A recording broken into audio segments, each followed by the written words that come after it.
Good morning, students. Class 6 English Reader, Chapter 14 Making Bad Worse.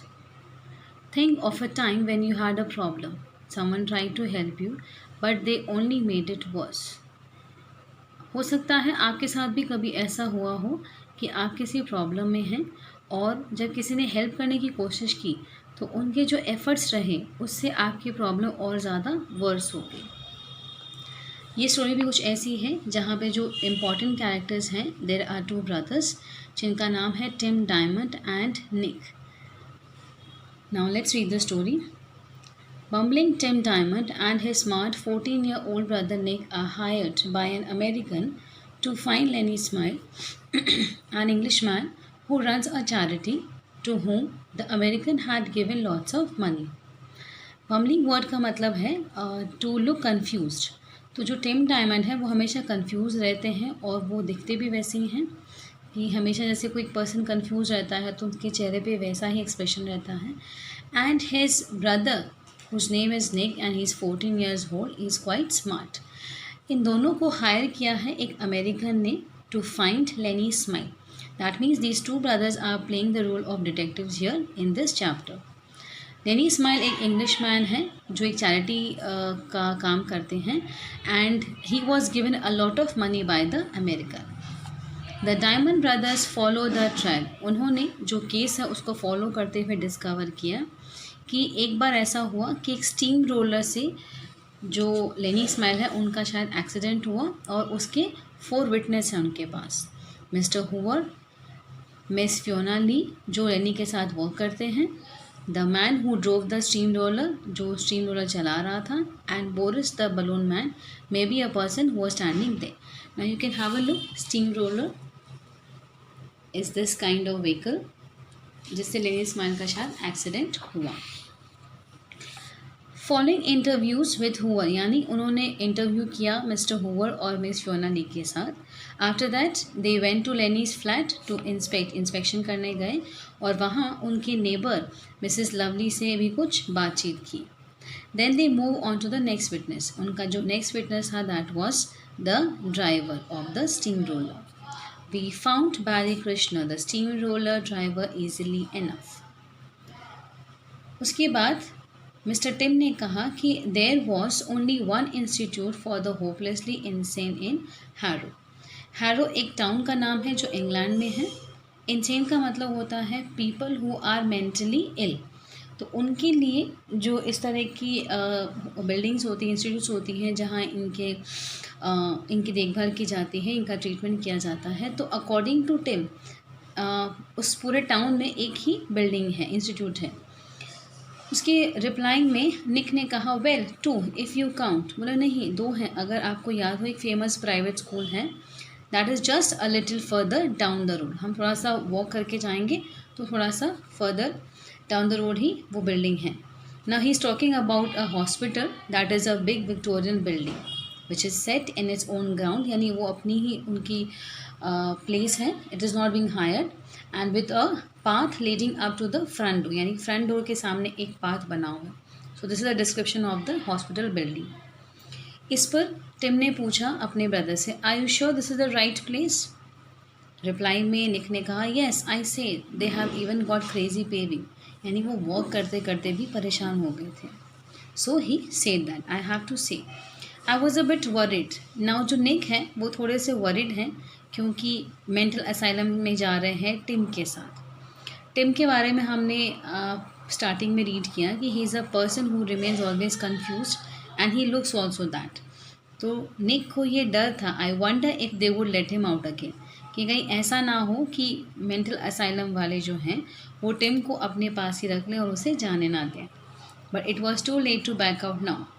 Now Nick के mind में ये thought आ रही है कि अब बहुत लेट हो चुके हैं, हम यहाँ तक आ गए हैं, केस को सॉल्व करना है, हमारे विटनेस से हमें मिलना है, so we can't back out now. One of the doctors a man called Yams was waiting for us at the entrance. Doctor का नाम है मिस्टर याम्स, वो वेट कर रहे हैं एंट्रेंस पे। ना उनके अपीयरेंस के बारे में डिस्क्रिप्शन है छोटा सा।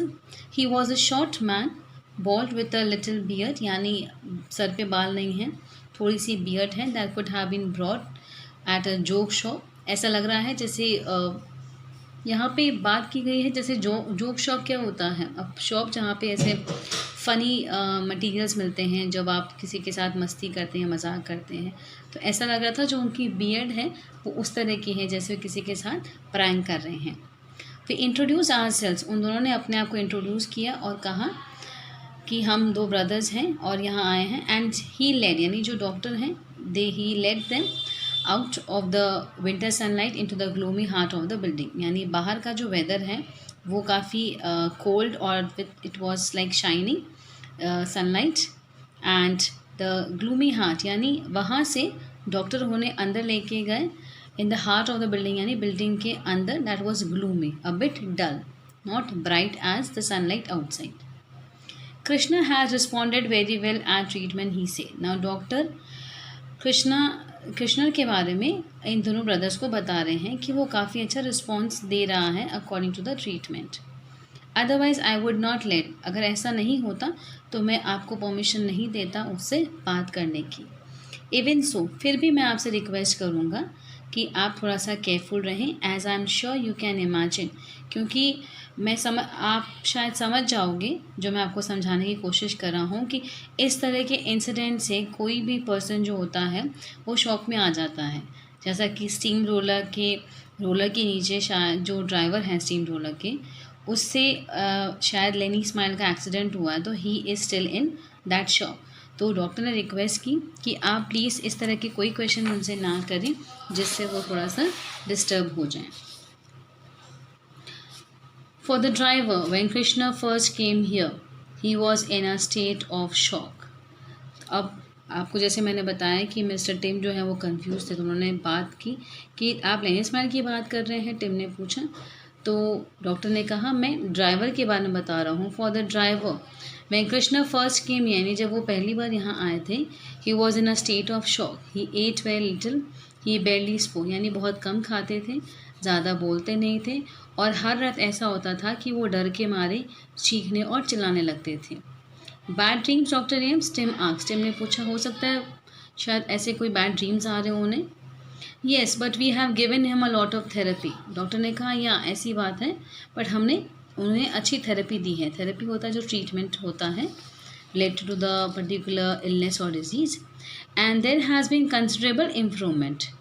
However, please, Mr. Diamond, try not to refer to what happened. Don't mention any of the details, the steamroller, the accident itself. You have to be discreet.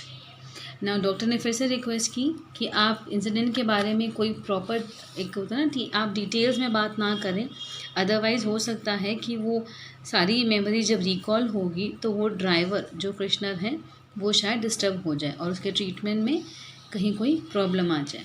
So you have to be discreet. Now the word discreet means, you can see here, cautious and tactful, यानी आपको बहुत सावधानी से रहना होगा. Discreet is my middle name. Tim nodded. Tim ने अपनी गर्दन को हिलाते हुए कहा ये तो मेरा मिडिल नेम है. And also please bear in mind he is not a lunatic. Now doctor ने कहा कि आप ये ध्यान में रखिएगा कि वो मेंटली इल नहीं है, वो एक बस शॉक में है. He is here as my patient, so don't say anything that would make him think he is mentally ill. आप ऐसी कोई बात मत करिएगा जिससे उसे ये फील हो कि वो शायद मेंटली इल है. Tim laughed. I would be mad to do that. He nudged the doctor. So where is his padded cell? Tim ने हंसते हुए कहा ऐसा मैं करूँगा तो मैं पागल हो जाऊँगा. उन्होंने अपना फिंगर जो है वो पोक करते हुए डॉक्टर की तरफ ऐसा कहा. So where is his padded cell?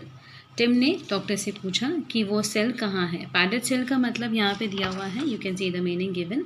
A room with cushion walls. Now cushion walls means if you have seen certain in rooms, bedrooms, we have a wall which is padded soft to give us a support. So similarly, he wanted to see that room in which Mr. Krishna was sitting. So today we'll end up here only.